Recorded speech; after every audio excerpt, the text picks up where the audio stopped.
Hey everyone, welcome back. We're diving back into some entitled people stories. Today we've got 3 incredible tales of people pushed to the limit. One involves a boss with an outdated hair rule, another a driver with no insurance and a big mouth, and the last a stranger on a bus who thought she could judge disability by sight. Boss, cut your hair or you're fired. This story goes back to the early 1990s, back when I worked at a membership warehouse that still allowed smoking in the break room and thought business casual meant whatever hadn't been banned yet. It was a different time, and management loved to remind us of that whenever it suited them. Out of nowhere one week, our warehouse manager decided to resurrect a long-forgotten rule from an employee handbook. According to him, men's hair could not be long enough to touch the collar of their shirts.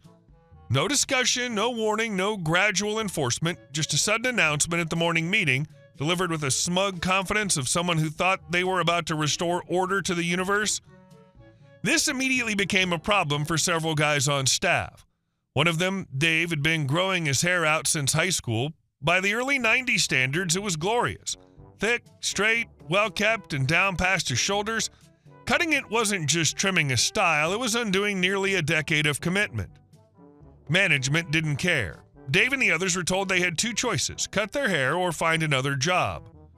For about a week, everyone was tense. A couple of guys argued quietly with supervisors. Others tried creative styling, pulling their hair up, tucking it under their collars, slicking it back in ways that technically avoided touching fabric. None of it worked. Management doubled down. Hair touching the collar meant disciplinary action. Period. Then one morning, Dave walked in with short hair. At first glance, it looked like he'd caved. His hair was cropped neatly above his collar, no stray strands in sight. Management noticed immediately and walked around like they'd won something. People whispered about it in the aisles, wondering what finally pushed him to give in. Dave didn't say much for a couple of days, just smirked whenever anyone asked. Then during a smoke break in the break room, he leaned in and told us the truth. He hadn't cut his hair at all. He'd bought a wig, a very convincing one. The kind you'd expect to see in a stage production or a courtroom drama, not stocking pallets at a warehouse. Underneath it, his real hair was still braided and tucked away. Word spread fast, just not to management. Within a week, 2 more guys followed his lead, then 3. Then suddenly, anyone who'd been even remotely at risk of violating the hair rule showed up wearing wigs. At first, they tried to keep them realistic, natural colors, reasonable cuts, nothing too flashy. Management signed off without question, apparently satisfied that compliance had been achieved. That's when things escalated. One guy with bright red hair came in wearing a jet black wig that looked like it belonged on a soap opera villain. Another coworker, who was black and had always worn his natural hair neatly tied back, showed up with a long fire engine red wig that fell halfway down his back. Someone else opted for a platinum blonde number with feathered layers that screamed 1980s rock band. Customers noticed immediately. You'd hear things like, is that your real hair? Or, did you change something? The guys never missed a beat. They'd smile and say, management says I'm not allowed to have long hair, and leave it at that. Watching confused shoppers try to process that explanation was half the entertainment. It wasn't just sneaky compliance, it was public embarrassment for management. Every confused customer became a judge, and the explanation made the rule sound as absurd as it was. Management somehow still didn't connect the dots, or if they did, they refused to acknowledge it. As long as hair didn't touch collars and wasn't technically their own, they had no rule to enforce.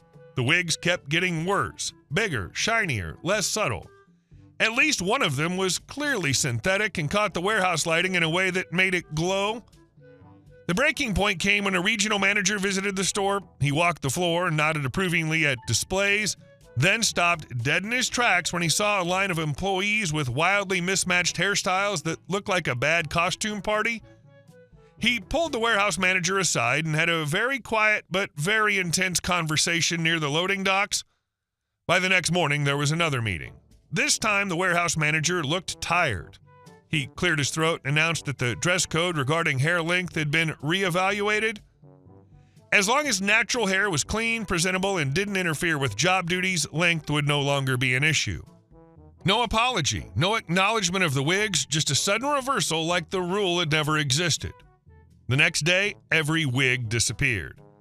Dave came back with his real hair loose and flowing, grinning like he just won a personal war. The others followed suit. Management avoided eye contact for weeks. The customers stopped asking questions, and the break room, still hazy with cigarette smoke, buzzed with quiet satisfaction. The dress code never came up again. And for a brief, ridiculous stretch of time in the early 90s, a group of warehouse workers proved that if you're going to enforce outdated rules, you'd better be prepared for people who follow them exactly and make you regret it. Management tried to enforce a rule that belonged to another decade, assuming authority alone would guarantee obedience. What they didn't anticipate was precision-level compliance. The WIGS weren't rebellion, they were a mirror. By following the rules so literally that it became absurd, the employees forced leadership to confront how outdated the policy really was. Nothing dismantles a bad rule faster than making it visible to everyone. And our second story. He smashed my parked car, had no insurance, and got defensive when I offered solutions. So here's the situation, and I promise I tried very hard to be the reasonable adult in it. Someone I know hit my car while it was parked at his workplace. Fully parked, engine off, mind my own business parked. He whipped out of his space way too fast, going the wrong direction, didn't look, and absolutely wrecked the side of my car. When he first came to me, he was practically tripping over himself, apologizing.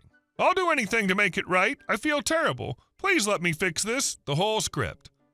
At that point, I was annoyed but calm because accidents happen and he was at least owning it. Then the real problem came out. He wasn't insured. That changed everything. The second he admitted that, I knew this could spiral into something ugly very quickly. Despite that, I still tried to be nice. I didn't call the police. I didn't blast him to anyone. I didn't even tell most people in my life. I spoke to my insurance agent, my mom, my grandma, my partner, and my boss only because I had to leave work to deal with my car. That was it. I genuinely tried to protect him from making his own bad situation worse.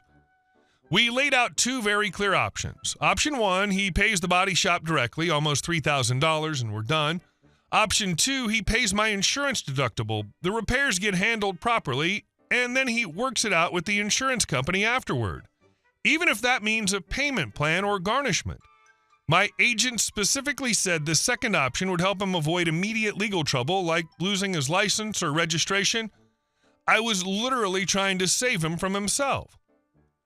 About a week and a half passed and nothing happened. No payment, no plan, barely any responses. Meanwhile, there's a 30-day window to file everything properly, and that clock was ticking.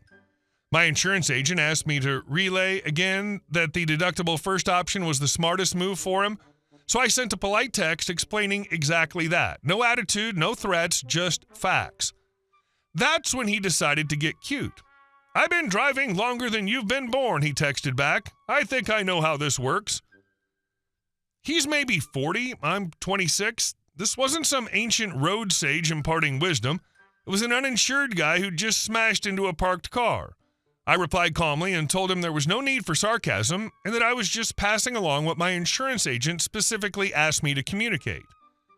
He doubled down and accused me of lecturing him. I told him it wasn't a lecture, but if anyone was lecturing him, it was my insurance agent for driving uninsured for over 6 months.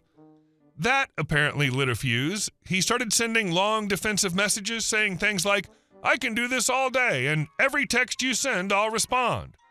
It got to the point where I explicitly told him not to contact me again. He kept going. That was the moment I stopped trying to help him. If he wanted to play games, I was done shielding him from consequences. I contacted my insurance and gave them everything. Every message where he admitted fault, every detail about how the accident happened. I also filed a police report so the security footage from his workplace could be pulled, showing him hitting my parked car.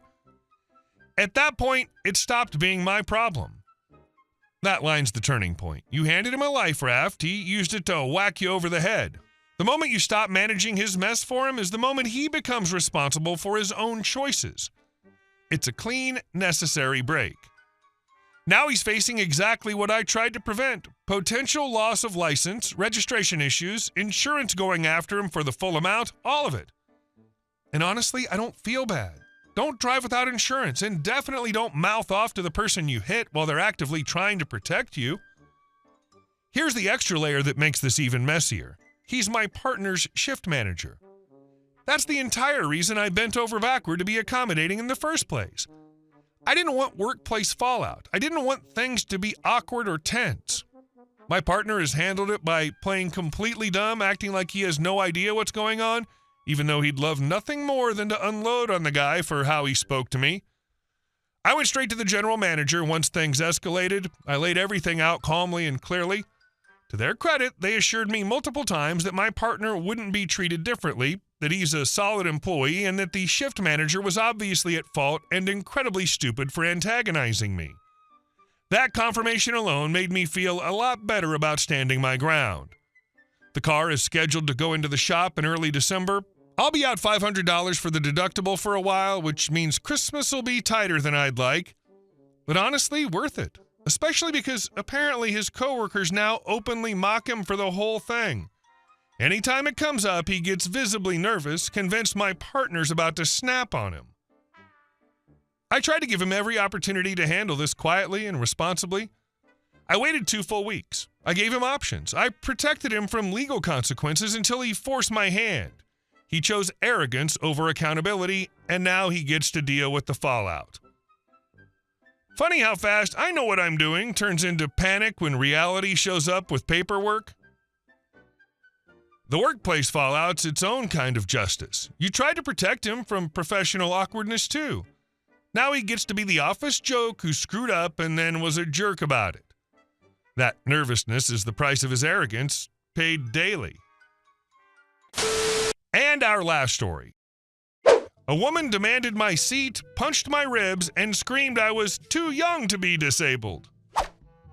I'm 20 years old, blonde hair, blue eyes, and I apparently look like the human embodiment of nothing could possibly be wrong with her. Unfortunately, my body did not get that memo. I have a condition that doctors still haven't been able to pin down properly, but the short version is that my ribs, or the cartilage around them, become violently inflamed and cause extreme pain. Not this hurts a bit pain, but the kind that hijacks your nervous system and makes your brain decide breathing is optional. When the pain spikes, my body essentially goes, breathing equals pain, pain is bad, let's just not do that. That means several times a week, sometimes several times a day, I have to consciously force myself to breathe. I can't bend at the waist without crying out. Turning too fast feels like someone shoved metal rods between my ribs. On bad days, I can't even pick something up off the floor. I've also developed anxiety from years of my body randomly betraying me, which honestly feels fair under the circumstances. I live in the UK, and because I don't drive, buses are my main form of transport. They're usually manageable because they have priority seating at the front, designed specifically for disabled, elderly, or pregnant passengers. Those seats are the difference between me getting home safely and me ending up folded in half on the pavement. On this particular day, I was in the middle of a flare-up and already struggling to breathe by the time I reached the bus stop. I somehow managed to get on the bus, showed the driver my ticket, and basically collapsed into one of the priority seats. My chest felt like it was wrapped in a corset lined with spikes, tightening every time I inhaled. I focused on slow breaths, counting in my head, trying not to panic, while my lungs and ribs argued about whether oxygen was worth it. That's when she got on the bus. She had bleached hair that had lost a fight with the wind and the posture of someone already irritated by the existence of other people. She didn't even look at the driver as she handed over her ticket. Her eyes locked straight onto me, and I felt that familiar sinking feeling that told me this ride was about to get complicated. "Could I have that seat, please?" she said, already sounding annoyed. I tried to answer, but speaking hurt almost as much as breathing. "Sorry," I said quietly. "I need it. It's a priority seat," she cut in sharply. "You're supposed to give it up to people who actually need it." "I do need it," I said, my voice shaking. "There are other seats." "You're not pregnant and you're not old," she snapped, "so no, you don't need it." "I'm disabled," I said, forcing the words out between shallow breaths. She rolled her eyes so hard I was surprised they didn't fall out. "Of course you are. You young people love identifying as things. You can't just say you're disabled." "I am," I said again, already feeling my chest tighten further. "Then where's your blue badge?" she demanded. "Let me see it." I don't drive, I said. I don't have one. Well, isn't that convenient, she said, and then she reached for me. Before I could react, she grabbed at my arm, trying to pull me off the seat. I managed to block one hand out of instinct. My boyfriend's a black belt and insisted on teaching me basic self-defense because apparently strangers feel entitled to touch disabled people, but I missed the other. Her hand yanked at my shirt near my waist and her fist slammed straight into my ribs. I screamed. The pain was immediate and overwhelming, like electricity ripping through my chest. I curled in on myself, sobbing, my body completely hijacked by agony. I couldn't breathe properly, couldn't think, couldn't do anything except shake and cry while my ribs felt like they were on fire. JC, you moron, a woman nearby shouted. For a split second, Karen looked smug, clearly thinking someone was backing her up. That expression disappeared fast. Are you okay? The woman asked me urgently. Do I need to call an ambulance or the police? Karen's face shifted from smug to confused. I just want to go home, I managed between sobs. My anxiety was spiraling, my chest hurt, and all I wanted was to be with my support dog and somewhere safe. I could feel a panic attack creeping in on top of everything else. Well, that was your own fault, Karen said. Can I have the seat now? Sit down and shut up, the woman snapped, before I have you escorted off this bus. The audacity of asking for the seat after causing that reaction is crazy. It shows she wasn't just ignorant, she genuinely believed her need overrode your very real pain even after seeing the direct, brutal consequence of her actions. The bus driver finally looked up, clearly clocking that something was very wrong. But she's lying, Karen insisted. She's not disabled.